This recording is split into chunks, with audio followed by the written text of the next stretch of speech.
Well, I did it. I said I wouldn't, but I did. I ordered me one of these auto ordnance carbines, M1s, from Bud's Gun Shop. It wasn't bad, $7.18, free shipping, $25 for the dealer, and we're done. And I'd seen some good reviews on them, and I'd seen some bad reviews on them. And I got to thinking, I got the Tommy gun out last weekend, I was playing with it. It's Father's Day and all, and I thought, Auto Ordnance did make it right. Yeah, it had to go back twice, but hey, everybody can. But when they finally figured out the problem, I shot the hell out of the Tommy gun last weekend, didn't have any problem, tore it apart. So I thought I'll take a chance, because I really didn't want to develop my loads with that beautiful older one I've got, with the scope and all that. I didn't want to risk it. So because this load here is H110. It's not even listed in the cast bullet handbook. They list N110, which is made by some company in France. I can't even find the damn powder. Other than buy it online, I just got an order into primers. I don't need any. If you don't need a lot, the hazmat fee makes it not worth doing. So I read form after form after form after form. Everybody's saying, oh yeah, we're using the H110 one. So I took the guy's load. I started a little low and I worked up high. I just got it, and today's my day. I had to do payroll and all that, so I didn't have really time to do it right. I just picked it up. It just came in tonight, so I wanted to put a few rounds through it before it got dark. And so I'll reload these. These are my workup I did. And I took number 4. That was just under what he had suggested, the gentleman did. The 7 was right at what he suggested, and then I went up a little bit more. I shot all of them. I looked at the primers, which I'm no expert, but that's how you're supposed to tell. The primers don't look bad. See if there we go. And I picked up 3 boxes of commercial ammo at Bud's. But it wasn't bad. This stuff made in America. I mean, I'm sure it's cheap stuff, but it all functioned fine after I got it working. This stuff was 18 something a box, or 50 rounds. That wasn't bad. And I picked up 3 boxes. I'll have some more brass, right? If you look on the floor, there's brass everywhere. Anyway, so when I first set it up, and it came with this magazine, 15 rounder, and I loaded it up. I put that in there. First shot, hit target, no problem. Of course, it failed to feed. Like, oh dang, I'm gonna have problems with it. And a lot of people said until I got a couple hundred rounds through it, I would have problems. So it didn't freak me out too bad. I worked it, boom, slammed in there, fired again, failed to feed. I went through like 3 of those. And then it started functioning fine. No problems. I mean, I haven't done anything to this rifle to bring it home. Made sure there's nothing in the barrel. It was nice and lubed already. It had all kinds of stuff on it. And anyways, after that, I hadn't had one fail to feed. I ran this entire box through it. Which, boy, you can go through ammo with this thing in a hurry. It's fun. And I ran 15 rounds of my hand loads. I wanted to test them. I mean, I don't have paper targets out there, so I can't give you a group, but they hit the steel. This gun, with whatever round I'm shooting, is shooting. For me, I need to aim just a little high to the right. Like on the disc of steel I'm shooting at, that big a round, I aim over here and I hit the middle every time. I mean, it's consistent, so I'll have to, it looks like you have to tap these sights back and forth, so I'll have to play with that a little bit. I'll talk to my son-in-law to be about that. So make sure that I'm thinking right before I start beating on it. But anyway, so far so good. I like it. The one thing I don't like, and I'm going to take a picture and send it to him. I mean, you look at this stock, it's beautiful. I consider it beautiful. Smooth as a baby's bottom. But can you guys see the end here? I know, if I was so cheap, I wouldn't take these with my camera. You guys can't really see it in the camera, but there is, it's like almost they ran low on stain or something and they just didn't bother filling it in. That one's really kind of, I don't know. I'm going to take pictures of both of them and I'll email them to them and say, hey guys, hopefully if they do have to do something, maybe they'll send me another bottom of the stock, or if nothing else, send me the stain they use so I can restain it myself. I would normally coat it with Bastol, That's what I'll use to clean it with, but I won't put any on the wood yet till I talk to them. That darkens it down, kind of conditions the wood. This is smooth, everything here. This in here is kind of dry and rough. You know, for $700 they don't get to spend a lot of time on it. And it is a beautiful wood stock. It's the one thing I miss about most of the new guns you buy nowadays, at least the ones I buy because I'm cheap. You know, the Ruger American rifles, great rifles, but the synthetic stocks are just not as, they don't have the feel, but they're lighter to carry around and they're a hell of a lot lighter to buy, you know. One of these days I get rich or want to blow some money, I'll probably, there's a company that sells some aftermarket stocks, but man, they're $200. I mean, the rifle's only $400, but probably be beautiful. I don't think it helps the accuracy, I think it's just pretty. But there is my first, I guess, review of it. Auto Ordnance. M1 Carbine. And I didn't have any great problems after, like I say, the first 5 rounds gave me a little problem. After that, we're rocking. And the first, I shot all but 15 of the box before I went and got my stuff. I wasn't going to shoot any of mine. I just wanted to see if it functioned, and it did. And I can, you know, when I'm working up a ladder load, I don't set the Dillon press up with a powder measure to drop. I use the digital scale for everyone because I want them accurate, you know. Not that the Dillon isn't, but I want it perfect. So if I'm making a determination by that load, I want to make sure that, you know, they're right exactly where I wanted them. So it's no big deal. The press is still set up for the length and all that. So just measure out 15 and drop them in there. That's my little, it's supposed to be a 115 grain bullet. It ended up being 119 once it was powder coated and had the gas check on it. Can you see it? Of course, most of the bullet is inside. Let me go get one real quick. You think I had one in my pocket, but I don't plan that far ahead.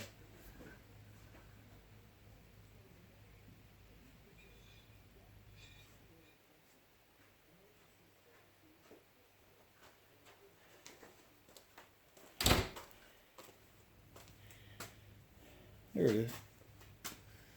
I know you mold. I don't have it. I'll put a thing out there with the bullets. But see, pretty. I think the gas check on there gives a little character. And some of the loads, the guys are saying, "Oh, I don't powder check or gas check them," but I want to push these up to the 1,900 to 2,000 feet per second. That's where they say this gun's the most accurate. That's what the factory ammo does. That's where it's designed to operate. So. That's what I want to do. I haven't chronographed anything or anything. I'll get it out. I can't do it today. Come on. Dog. I don't know if you heard it, but the dog just put a scratch on the door. That tells me she wants out. Probably thought I was talking to somebody. Oh, and I want to show you guys something. You know, I have issues with brass collection, right? Because of my knees. I bought this a while ago. See all that lovely brass down there? I bought something, I forget what it's called. It's on the Dillon website. I don't think Dillon makes it, they just sell it, which is just fine with me. But and this is the second thing I bought. The first thing I bought was a plastic thing with ears. It didn't work very good. This one cost less. This is the first thing I ever bought. And it worked okay. But boy, in the winter, it was a real problem to use it.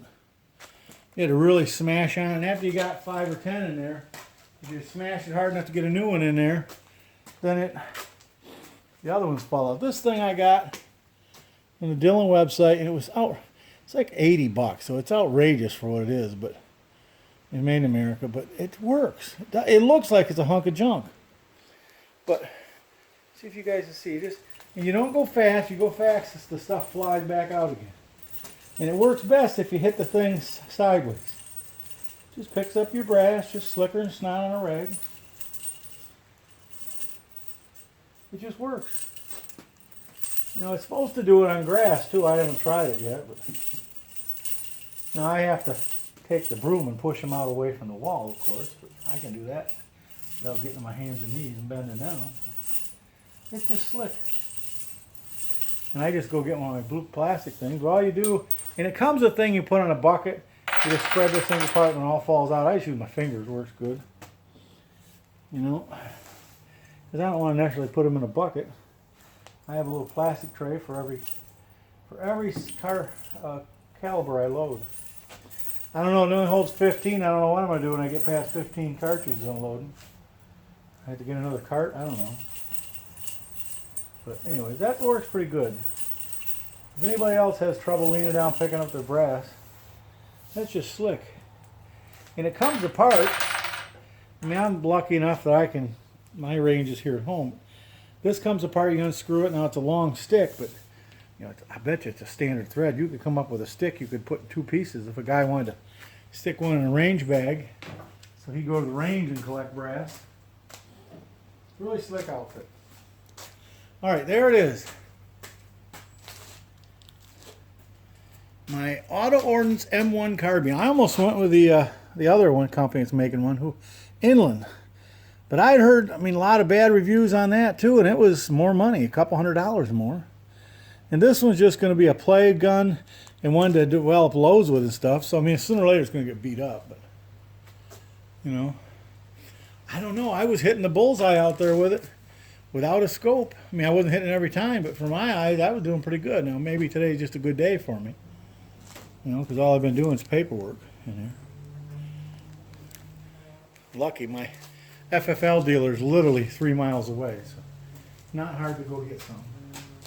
You get there, he's got most of the paperwork filled out for you.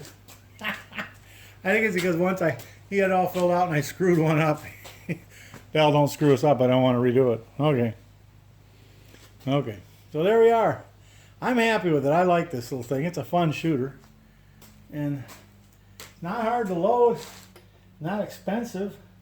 The brass cost me, the brass I bought Hornady, the only place I could find any. It was brand new brass, and I think it was $200 for 54 bucks. So that ain't bad. I'll use it over and over and over again. I was surprised when I started learning about it. I thought, oh, straight wall cartridge, I won't have to size the brass. Guess what? The books are telling me I have to size this brass every time I load it. And what you got to do, it's not the shooting it that stretches it out, like on a standard rifle cartridge. It is the resizing it. So what you got to do is you got to resize that in a separate step, and then you have to measure it and trim it. I trimmed it all. It wasn't hard. I picked up those lite trimmers because Dillon doesn't make a die for their quick trim electric job because there ain't enough room for the vacuum to get in there to suck the stuff out. Oh well, such is life. I think it took me probably 2.5 hours trimming 400 pieces of brass.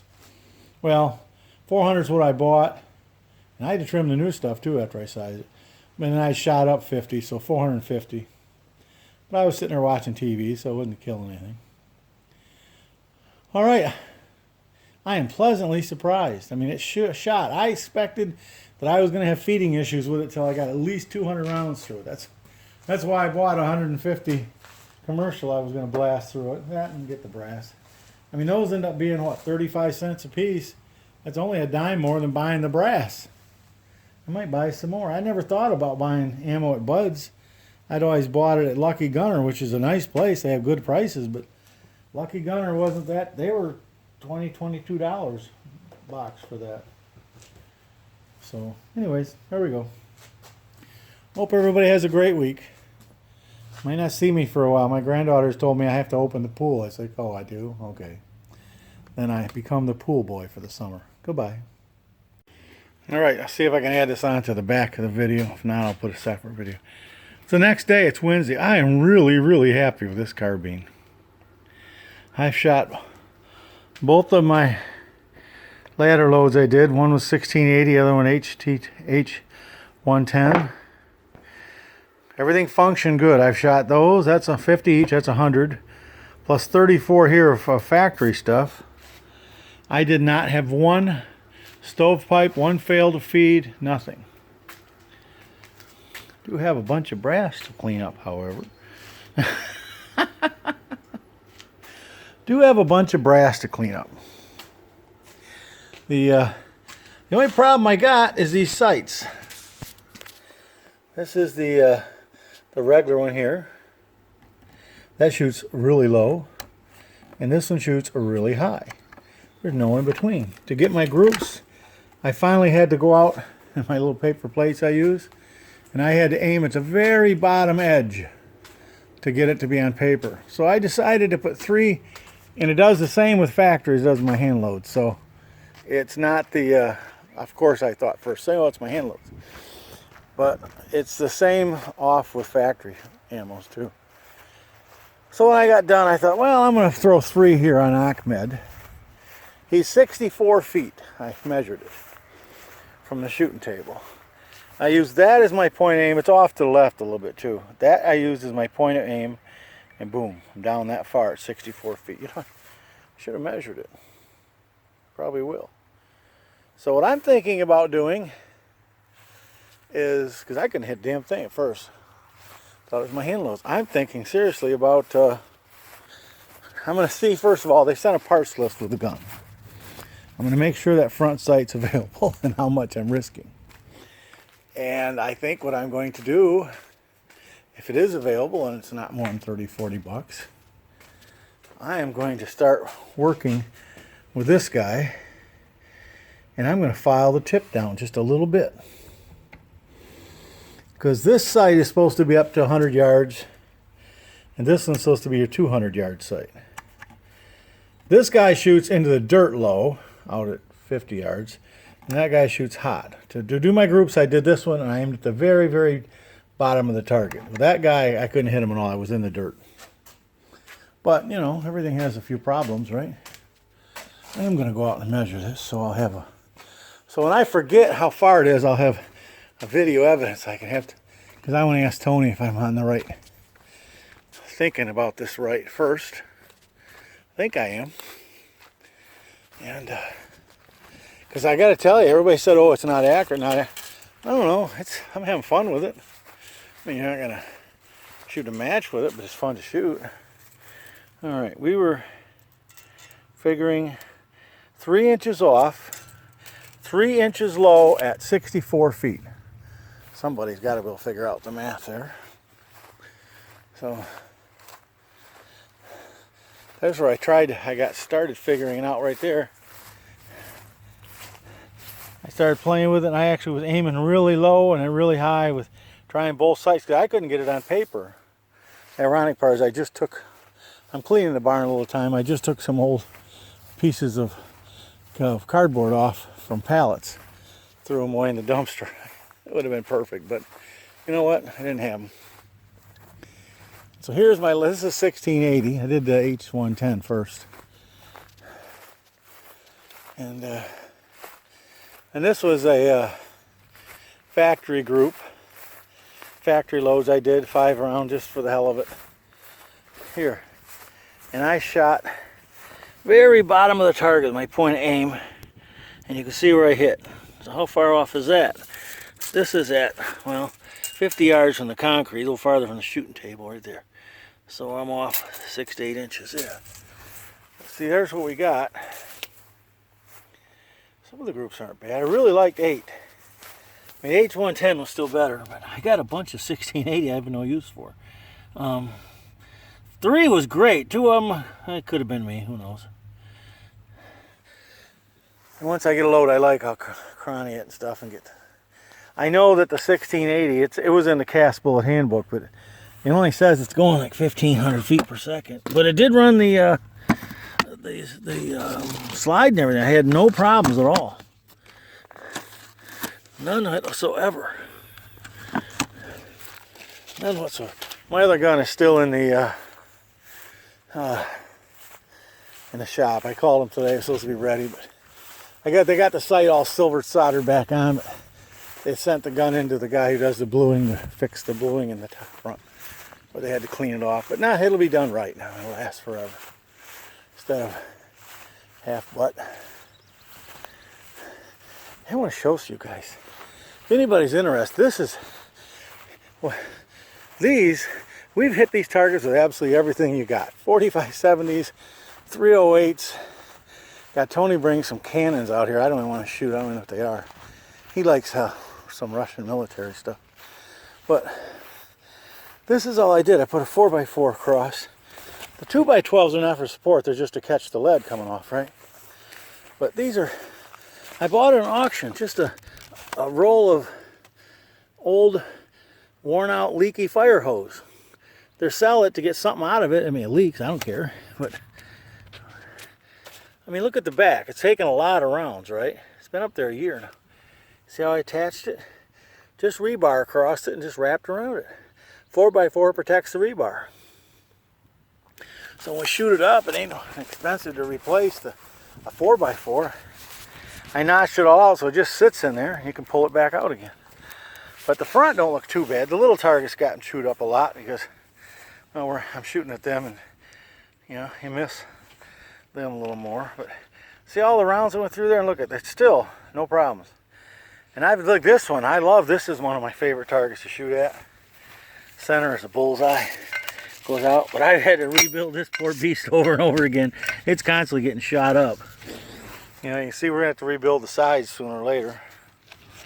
But I mean, it's just a ball. But that fire hose works good. The only problem is the targets don't move as much as they do with a chain. But I've had to fix these chain targets over and over and over and over again. Next time I tear this one down, I think I'm going to cut off 4 or 5 inches, bring it a little closer to the ground, so that way the bullet's going over it. That was our first stuff we did, and we shoot over it to get to that target. So you can see every once in a while we'll dig it up, hit a round into it, so I'll pull it down. Had to put those boards in the back because the little targets would flip up and around. And this is my granddaughter painted that on there. Because every time we go shooting, she's never been careless with me, but I'd always tell her, hey, Madison, remember something. What? You know, she have her ears on, I'd take them off. What? Remember, very important, don't shoot me.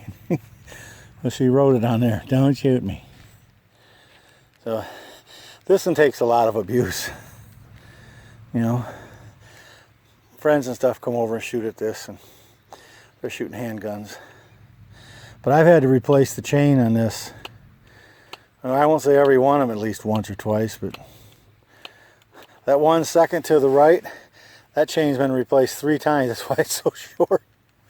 But I did the same trick. It's easy to hook on. I just did the 4x4, and those are bolted on. And I have decided if I'm going to go with the rebar or not with that and the fire hose, because they move so much better. And if you hit, I think if you're hitting it with a 38 special and had the fire hose on it, you wouldn't even know you hit it. It doesn't hit it hard enough. You know, people get such a thrill out of it, knowing they hit it. Wow, see that? That almost went through a whole 4x4. So, but well, it cost me $15 for a new 4x4. Yank it off, fix it, put it back together again. I'm gonna miss not having the forklift. I'm sending a forklift over to one of our companies. I talked to one of my employees, and she said, "Oh yeah, I could really use that for some stuff." Oh, okay. You know, it's a little one. It's not a full-size forklift, but just for stuff they have to handle. Gets it up chest high. I said, "Okay, I'll send it to you." It's going to waste here. I have to build them a charger. I've got a nice automatic charger I'll plug into 110 because it's always charged from the solar panels. Probably the only guy you know that's ever had a solar-powered forklift. But it did. Lasted for years. It never ever got plugged into 110. Solar power kept it charged, and when I was using it for work, it worked. So there we are. Anyways, I know these are getting a lot of bad reviews out on the internet, and I mean, I'm not thrilled about the stock. I sent them some pictures. I haven't had a chance to check, and my granddaughter's in on my computer and decided I wanted to shoot this. And but I love the gun. I'll live with the stock if I have to. But I was so worried it wasn't going to function. It's just, I haven't cleaned it yet. So I put all those rounds through it, plus the other, almost 100 I put through it yesterday. First 5 rounds had a problem. Now she's just running like a dream. I'll have to tear it apart and clean it. The action here, at first, if you feel it, just do it back and forth. You'd almost stop right there for a second, like there was something. And now it's smoothed out. So there must be some burrs or something in there that just had to wear a little bit. And somebody might comment, is it normal? I mean, there is no height adjustment on this, so I'm going to have to I'm thinking the easiest way to do it is take that one down real careful. And what I'll do is probably set it up for Ahmed. You know, take a few file pieces off it, and then paint Ahmed, and then hit him and see where it hits, and then hit him, see where it hits. You can't put paper on him. I tried putting stickers on him. First shot rips a sticker right off. As that bullet disintegrates, forget it. It's done. It just tears anything off it. Oh, speaking of that, I found a bunch of bullets out there. Look at all these. Look at all those. Those are 45 ACPs, of course, hit the steel. This is one of my 153 grain smooth. I shoot at either my 308 or my 300 blackout. Don't know which one to come out of. It definitely hit something, didn't it? I mean, the front not nailed, everything got whacked, but the powder coat's still on there. There's one of my seen. There's one of my old black powder coats. I still got quite a few of these. These are from my 45 Colt. That's a hell of a bullet, isn't it? You see the rifling on there, no problem. I think these might be one of my little 115 grainers I'm shooting right now. I don't remember gas checking anything this size lately other than that. I did some 308s, 165 grain, might be one of those. The wood's starting to split, and when I'm finding bullets in between the two pieces of wood out there, it's a dirt pile behind it. Check some of these out. I found one that was very interesting. Maybe the bottom, maybe it's still in my pocket. I mean, that bullet is just smashed, but the powder coat's still there. Where's the, found one was just the bottom. I don't know. Oh, maybe it's this one right here. No. It was just a flat little piece. But the powder coat was still on it. Well, look at that one. Just torn to pieces, right? Powder coat's still there. So that powder coat is tough. It stays. This one, I must have been shooting the bullseye target with that because you hit the edge of it a lot and it must have just right off. But the powder coat's still there. Well, other than that, of course, it sheared it off. Here's that little piece right there. You see? This poor bullet has been really ripped to pieces. But the powder coat is still there where it was exposed. I find it amazing how that stuff can stay there like that. You know, my gas check stayed on. That made me feel good. These ones I'm shooting today are the loads I did are all gas checked. Now with the 1680 they wouldn't have to be, but I bought a gas check type mold. And I don't want to, I'll have to take it apart. I don't want to. One thing they said about shooting lead in these is, oh, you could get all the crap in the gas system and screwed up and la la la la. I've heard that on the AR-15s too, but I know like Elvis Ammo shoots them. He doesn't even gas check them. A lot of other people are shooting gas check or cast and powder coated 55 grain ammo in their AR-15s. I don't know that it's worth it because, you know, I just bought another 1,000 bullets because Tony wanted to load some more and I gave him the other last 1,000 I had. And a guy, I got a deal, $77. It was $5 shipping for 1,000.